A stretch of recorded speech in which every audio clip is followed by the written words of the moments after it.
저는 이정길입니다. 65입니다. 33년을 다닌 회사에서 상무로 은퇴했습니다. 퇴직금 2억 원, 경기도 외곽 5억짜리 아파트. 그게 제 전부였습니다. 아내는 3년 전 암으로 세상을 떠났습니다. 어느 날 저녁 냄비째 끓인 라면 한 그릇이 제 저녁이었습니다. 거실을 둘러봤습니다. 벽에는 가족 사진이 걸려 있던 못자국만 남아 있었습니다. 이러다가 나 혼자 죽는 거 아닌가? 그러던 어느 날 고등학교 동창회 권유로 산악회에 나갔습니다. 아침 7시 동네 마트 주차장에 20명 정도 모여 있었습니다. 저는 낡은 등산복을 입고 구석에 서 있었습니다. 33년간 회사에서만 지냈는데 갑자기 낯선 사람들 사이에 서 있으니 어색했습니다. 그때였습니다. 어머, 새로 오신 분인가 봐요? 한 여자가 저에게 다가왔습니다. 나이는 50대 초반쯤. 밝은 핑크색 등산복이 햇살에 환했습니다. 깔끔하게 묶은 머리, 눈가에 잔잔하게 자리 잡은 주름, 그리고 밝은 미소. 아, 네. 처음입니다. 그러세요? 반가워요. 저는 서미란이라고 해요. 그녀의 목소리가 참 부드러웠습니다. 아내가 살아있을 때 들었던 그런 따뜻한 목소리였습니다. 정길 씨? 그럼 오빠라고 불러도 될까요? 오빠. 65살 남자가 50대 여자한테 오빠 소리를 듣는다는 게 어떤 기분인지 아십니까? 제 얼굴이 뜨거워지는 걸 느꼈습니다. 오랜만이었습니다. 이렇게 얼굴이 빨개지는 게. 그래요. 좋아요, 오빠. 오늘 제가 옆에서 잘 챙겨드릴 거? 그녀가 웃으며 말했습니다. 그 순간 봄바람이 불어왔고 그녀의 머리카락이 살짝 흔들렸습니다. 아, 봄이구나. 저는 그제야 봄이 온 걸 알았습니다. 산행이 시작됐습니다. 경기도 외곽의 낮은 산이었습니다. 이상했습니다. 서미란이 자꾸 제 옆에 있었습니다. 오빠, 괜찮으세요? 숨 안 차세요? 오빠, 여기 돌 조심하세요. 오빠, 물 좀 드세요. 제 거 드셔도 돼요. 그녀가 자기 물병을 건넸습니다. 입구에 살짝 립밤 자국이 묻어 있었습니다. 저는 그걸 보고 잠시 망설였습니다. 그런데 그녀가 환하게 웃으며 말했습니다. 괜찮아요, 오빠. 우리 이제 친해졌잖아요. 친해졌다고요? 오늘 처음 만났는데? 하지만 나쁘지 않았습니다. 아니, 좋았습니다. 30분쯤 걸었을 때 제 신발끈이 풀렸습니다. 저는 바위에 앉아 끈을 묶으려 했습니다. 무릎이 좀 안 좋아서 허리를 숙이는 게 불편했거든요. 그때 서미란이 다가왔습니다. 그리고 제 앞에 무릎을 꿇었습니다. 제가 묶어드릴까? 아니, 괜찮습니다. 아니에요. 오빠는 그냥 앉아 계세요. 그녀는 제 낡은 등산화 끈을 묶기 시작했습니다. 천천히 정성스럽게. 그녀의 손등이 제 발목에 스쳤습니다. 따뜻했습니다. 언제가 마지막이었을까요? 누군가 제 신발끈을 묶어준 게. 목덜미에서 은은한 샴푸 향이 났습니다. 가까이 있어서 그녀의 호흡 소리가 들렸습니다. 제 눈시울이 뜨거워졌습니다. 저는 고개를 들어 하늘을 봤습니다. 파란 하늘에 벚꽃이 날리고 있었습니다. 하산 중에 제가 미끄러졌습니다. 무릎이 돌에 긁혀 피가 조금 났습니다. 오빠, 괜찮으세요? 서미란이 급하게 달려왔습니다. 그녀는 배낭에서 구급 상자를 꺼냈습니다. 앉으세요. 제가 소독해 드릴게요. 그녀는 물티슈로 상처를 닦아주고 연고를 발랐습니다. 그리고 입김을 불어 호호해 줬습니다. 그 순간 제 가슴이 쿵 내려앉았습니다. 아내가 떠난 뒤 잊고 지냈던 온기, 누군가의 손길, 누군가의 관심. 그게 이렇게 제 늙은 가슴을 흔들 줄은 몰랐습니다. 오빠, 아프죠? 조금만 참아요. 그녀의 손끝이 제 피부에 닿을 때마다 저는 부끄러웠습니다. 65살 먹은 남자가 이렇게 설레다니. 다음 날 저녁이었습니다. 저는 집에서 TV를 보고 있었습니다. 초인종이 울렸습니다. 문을 열어보니 서미란이 서 있었습니다. 손에는 보온병을 들고 있었습니다. 오빠, 어제 무릎 다친 거 봤어요. 집에 전복죽이 좀 남아서 가져왔어요. 어떻게? 제 집을 알고 산악회 명단에 주소 있잖아요. 그냥 지나가는 길이었어요. 보온병에서 김이 올라왔습니다. 따뜻했습니다. 아니, 죽이 따뜻한 게 아니었습니다. 이 사람의 마음이 따뜻했습니다. 들어와서 차라도 한잔하고 가시죠. 그녀가 미소 지었습니다. 그럼 잠깐만요. 그날 오후 제 텅 빈 거실에는 오랜만에 사람 목소리가 울려 퍼졌습니다. 한 달이 흘렀습니다. 저는 매주 토요일마다 산악회에 나갔습니다. 서미라는 항상 제 옆에 있었습니다. 어느 날 산행 후 함께 커피를 마시고 헤어지는 길이었습니다. 횡단보도 앞에 섰을 때 그녀가 제 팔을 자연스럽게 잡았습니다. 팔짱이었습니다. 오빠, 차 조심하세요. 그녀의 팔이 제 팔에 닿아 있었습니다. 부드러운 체온이 전해졌습니다. 저는 놀랐습니다.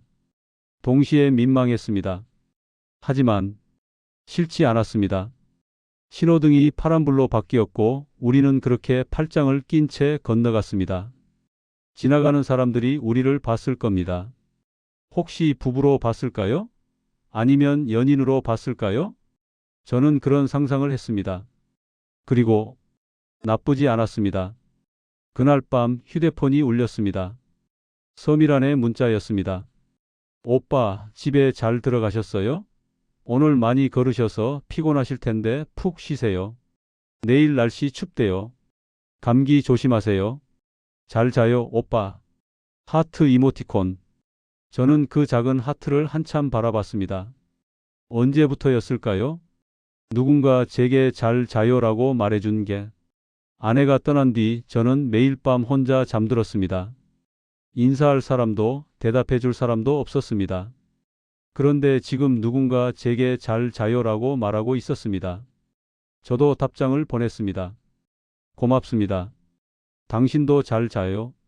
당신이라는 말을 쓰고 나서 얼굴이 화끈거렸습니다. 하지만 지우지 않고 보냈습니다. 그날 밤 저는 오랜만에 편하게 잠들었습니다. 어느 날 산악회에서 한 남자가 저에게 다가왔습니다. 형님, 처음 뵙겠습니다. 저는 이 산악회 부회장 박태수라고 합니다. 50대 중반쯤, 머리는 깔끔하게 뒤로 넘겼고 옷차림도 그럴싸했습니다. 형님, 제가 오늘 회비하고 뒤풀이 값 제가 낼게요. 환영하는 의미로요. 뒤풀이 자리에서 박태수는 제 옆에 앉았습니다. 소주를 따라주며 말했습니다. 형님, 상무까지 하셨다고 들었는데요. 33년 동안 한 회사 다니셨다는 건 신용이 있다는 거잖아요. 기분이 좋았습니다. 은퇴 후 아무도 저를 인정해 주지 않았는데 이 사람은 형님이라고 부르며 존중해 주는 것 같았습니다. 그리고 서미란도 자연스럽게 옆에 앉았습니다. 우리 셋은 편하게 이야기를 나눴습니다. 뒤풀이가 끝나고 박태수가 저를 따로 불렀습니다. 형님, 잠깐 시간 되세요? 좋은 이야기 하나 해드릴까? 좋은 이야기요? 네. 단기 채권이에요. 일주일만 묶어두면 10% 수익 나는 거예요. 일주일에 10%요? 네. 저도 처음엔 안 믿었어요. 근데 제가 먼저 해봤거든요. 박태수는 자신의 통장 내역을 보여줬습니다. 정말로 일주일 사이에 돈이 불어나 있었습니다. 저는 망설였습니다. 회사 다닐 때 이런 류의 제안을 많이 받아봤거든요. 그런데 그때 서미란이 말했습니다. 오빠, 저도 하고 있어요. 진짜 안전한 거예요. 나도 처음엔 걱정했는데 진짜 들어와요. 서미란도 하고 있다고요? 이 사람들이 날 속일 이유가 없잖아. 그리고 500만 원 정도는 한번 해봐도 되지 않나? 그럼 한번 해보겠습니다. 일주일 뒤 제 통장에 550만 원이 들어왔습니다. 정말로 들어온 겁니다. 저는 통장을 보며 중얼거렸습니다. 오, 진짜네? 그날 저녁 박태수한테서 전화가 왔습니다. 형님 들어왔죠? 제가 거짓말 안 한다니까요. 근데 형님 이것보다 더 좋은 거 있는데 관심 있으세요? 더 좋은 거요? 네. 한번 만나서 보여드려야 할 것 같아요. 다음 주 수요일 강남으로 오실 수 있으세요? 통장에 들어온 550만 원을 보니 이 사람들이 사기꾼은 아닌 것 같았습니다. 알겠습니다. 다음 주 수요일 박태수가 깔끔한 외제차로 저를 모시러 왔습니다. 강남까지 1시간. 13층. 유리문 위에 대한개발 리츠라는 간판이 붙어 있었습니다. 문을 열고 들어가자 저는 놀랐습니다. 넓은 응접실의 가죽 소파, 벽면 한쪽에는 거대한 지도가 걸려 있었습니다. 반도체 공장 예정지, 물류센터 부지라고 빨간 동그라미가 쳐져 있었습니다. 형님 보이시죠? 정부에서 추진하는 반도체 클러스터 예정지예요. 삼성이 들어온다고 발표됐잖아요. 정말 그럴듯해 보였습니다. 그때 안쪽에서 서미란이 나왔습니다. 깔끔한 정장 차림, 화장도 제대로 했습니다. 산에서 보던 모습과 달랐습니다. 왠지 모르게 전문직 여성처럼 보였습니다. 오빠 왔어요? 어서 와요. 그녀가 환하게 웃으며 제 손을 잡았습니다. 그 손길이 따뜻했습니다. 회의실에서 박태수가 설명했습니다. 형님, 2억 넣으시면 6개월 뒤 최소 6억은 됩니다. 6억. 제 머릿속이 복잡해졌습니다. 그때 서미란이 제 손을 꼭 잡았습니다. 오빠, 나도 우리 아빠 노후자금 5천 넣었어. 우리 아빠가 평생 모은 돈이거든. 5천이요? 응. 근데 나는 오빠가 더 잘 됐으면 좋겠어. 그녀가 제 눈을 똑바로 바라봤습니다. 오빠, 솔직히 말할게. 나 지금까지 많은 남자 만나봤어. 근데 오빠는 달라. 진실하고 착하고. 오빠는 내 마지막 사랑이야. 마지막 사랑. 65살 남자가 50대 여자한테 당신은 내 마지막 사랑이라는 말을 들으면 제 가슴이 두근거렸습니다. 서연 씨, 오빠, 우리 같이 잘 살자. 나 양평에 작은 전원주택 하나 있거든. 거기서 강아지 키우고 텃밭 가꾸면서 그렇게 살고 싶어. 저는 상상했습니다. 양평의 작은 집, 마당에서 꼬리 흔드는 강아지, 텃밭에서 상추를 따는 서미란, 저녁에 함께 막걸리 한 잔, 더 이상 외롭지 않은 삶. 2억, 전부 넣겠습니다. 그날 저는 제 통장에서 2억 원을 송금했습니다. 33년간 모은 돈, 아내와 함께 모은 돈, 클릭 한 번으로 사라졌습니다. 한 달 뒤 제 통장에 200만 원이 들어왔습니다. 배당금이었습니다. 역시 제대로 된 투자구나. 어느 날 서미란이 전화했습니다. 오빠, 오늘 청담동 스시 오마카세 갈래요? 내가 쏠게요. 청담동. 1인당 30만 원짜리 코스였습니다. 카운터에 앉았습니다. 서미란이 제 옆에 바짝 붙어 앉았습니다. 그녀의 어깨가 제 어깨에 닿았습니다. 오빠, 6개월만 기다려. 우리 양평에서 이렇게 맛있는 거 매일 해 먹고 살 수 있어. 그녀가 제 팔을 가볍게 잡았습니다. 오빠, 나 요즘 행복해. 오빠 만나고 나서 삶이 달라졌어. 저도 행복했습니다. 이 순간이 영원했으면 좋겠다고 생각했습니다. 2억을 투자하고 2달이 지났습니다. 어느 날 박태수한테서 다급한 전화가 왔습니다. 형님, 큰일 났습니다. 땅 주인이 갑자기 계약을 파기하려고 해요. 중도금 3억이 급한데. 형님, 집 담보로 대출 받으실 수 있으세요? 집을 담보로요? 형님, 이번만 넘기면 정말 큰 돈이 됩니다. 저도 제 집 담보로 대출 받았어요. 그때 전화가 서미란에게 넘어갔습니다. 목소리가 떨리고 있었습니다. 오빠, 나도 우리 집 담보로 대출 받았어. 우리 이렇게까지 했는데 오빠만 믿어. 제발. 그녀의 떨리는 목소리. 오빠, 나 무서워. 이게 안 되면 우리 양평 집도 날아가는 거야. 오빠, 도와줘. 제 가슴이 쿵 내려앉았습니다. 알겠습니다. 제가 뭐라도 해보겠습니다. 저는 아들에게 전화했습니다. 아들아, 아빠가 집 담보 대출 좀 받으려고 하는데. 다음 날 아들 내외가 달려왔습니다. 며느리가 노트북을 열어 보여줬습니다. 아버님, 이거 전형적인 기획부동산 사기예요. 강남 사무실, 단기 수익, 다 수법이에요. 외로움과 감정을 파고드는 거라고요. 아들이 말했습니다. 아버지, 정신 차리세요. 그 여자가 아버지한테 관심 있는 게 아니라 아버지 돈에 관심 있는 거예요. 제 얼굴이 붉어졌습니다. 너희들이 뭘 알아? 서연이는 진심이야. 아버지, 나도 남자다. 아직 안 죽었어. 나를 노망난 늙은이 취급하지 마. 저는 소리를 질렀습니다. 아들과 며느리는 눈물을 흘리며 나갔습니다. 아버지, 후회하실 겁니다. 하지만 저는 듣지 않았습니다. 그 주 저는 집을 담보로 3억 대출을 받았습니다. 그리고 박태수에게 송금했습니다. 총 5억. 제 인생 전부였습니다. 박태수가 말했습니다. 형님, 한 달만 기다리세요. 크리스마스 전에는 꼭 돈이 들어올 겁니다. 서미란이 제 손을 꼭 잡았습니다. 오빠, 고마워. 우리 곧 양평집에서 살 수 있어. 나 진짜 행복해. 저도 행복했습니다. 하지만 한 달이 지나도 돈은 들어오지 않았습니다. 박태수의 전화는 받지 않았습니다. 서미란의 전화도 꺼져 있었습니다. 저는 강남 사무실로 달려갔습니다. 13층. 유리문을 열었습니다. 텅 비어 있었습니다. 간판은 사라지고 임대문의 종이 한 장만 덩그러니 벽에 걸려 있던 개발 지도도 책상도 컴퓨터도 모두 사라졌습니다. 저는 그 빈 사무실 한가운데 주저앉았습니다.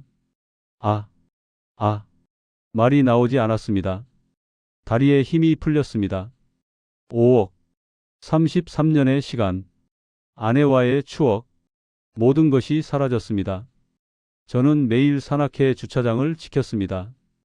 비가 오나 눈이 오나 3주가 지난 어느 토요일 저녁, 비가 거세게 쏟아지고 있었습니다.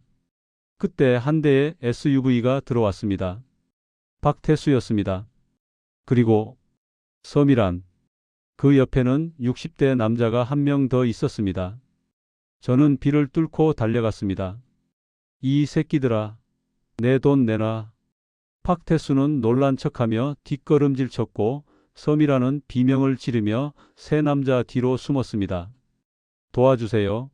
이 사람 스토커예요. 경찰이 도착했습니다. 아저씨, 진정하세요. 증거가 있으세요?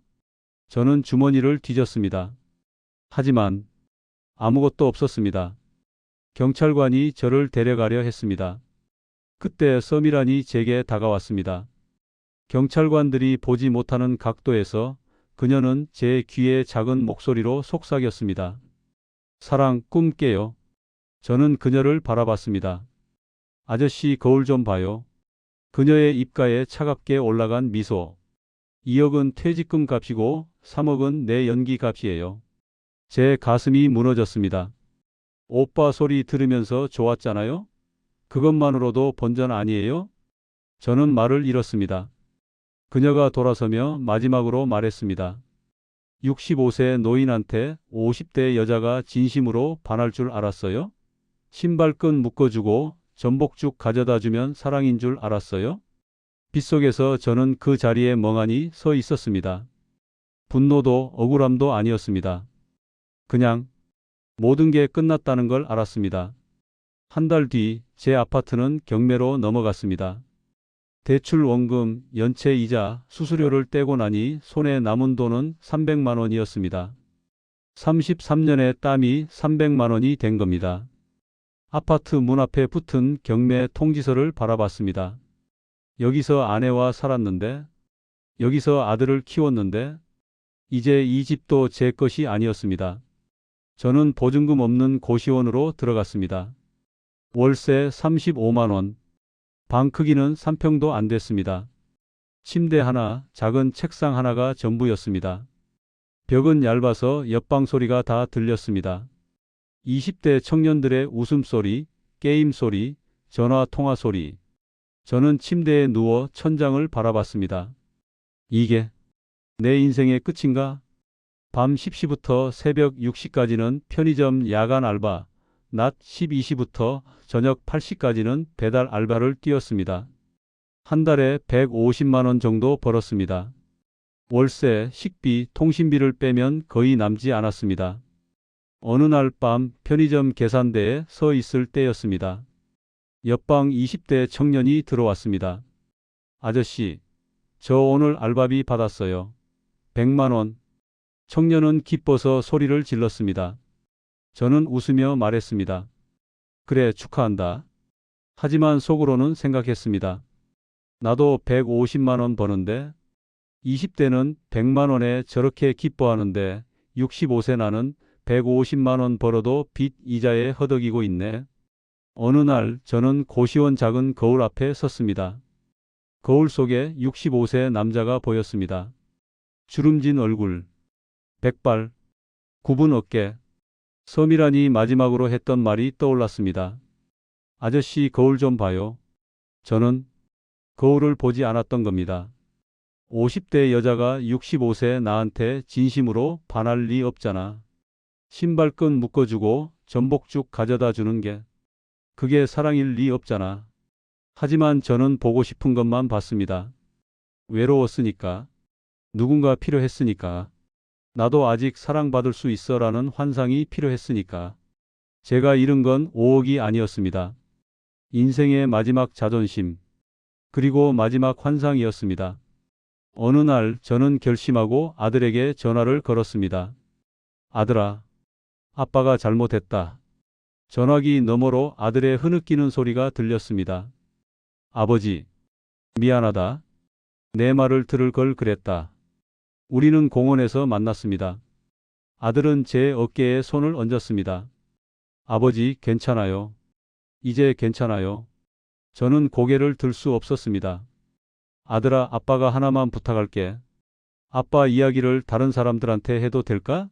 아빠처럼 당하는 사람이 없었으면 좋겠어. 아들이 말했습니다. 그러세요, 아버지. 아버지 용기 있으세요? 새벽 5시 편의점 알바가 끝나고 저는 공원 벤치에 앉았습니다. 해가 떠오르고 있었습니다. 저는 생각했습니다. 제가 잃은 건 돈이 아니었어요. 제 마지막 자존심이었고 마지막 환상이었어요. 나도 아직 사랑받을 수 있다는, 나도 아직 필요한 사람이라는 그 환상이 저를 무너뜨렸습니다. 하지만 지금은 알아요. 진짜 인생 2막은 누군가의 사랑을 받는 게 아니라 나 자신을 있는 그대로 받아들이는 거라는 걸요. 65세, 65, 백발 늙은이, 고시원에 사는 편의점 알바생. 그게 저예요. 이제 거울을 봐도 괜찮아요. 만약 제 이야기를 듣고 한 분이라도 같은 실수를 하지 않으신다면 그게 제 진짜 인생 2막의 의미가 될 것 같아요. 혹시 지금 외로우신가요?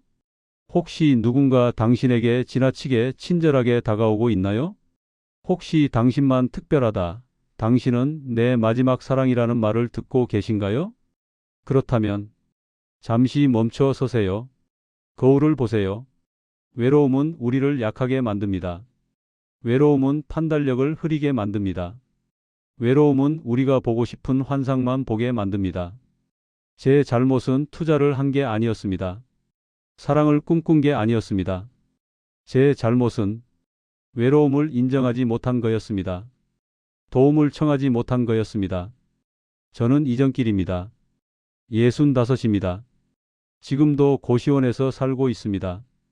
밤에는 편의점에서, 낮에는 배달 일을 합니다. 하지만 이제는 알아요. 외로움을 인정하는 것, 그게 바로 진짜 용기라는 걸. 그리고 65세 늙은이도 여전히 의미 있는 삶을 살 수 있다는 걸. 당신도 부디 외롭더라도 현명하시길 바랍니다. 거울을 보세요. 그리고 있는 그대로의 당신을 사랑하세요. 그게 진짜 인생 2막입니다. 다음 이야기가 궁금하시다면 구독과 좋아요 한 번씩 눌러주세요. 저에게 큰 힘이 됩니다. 감사합니다.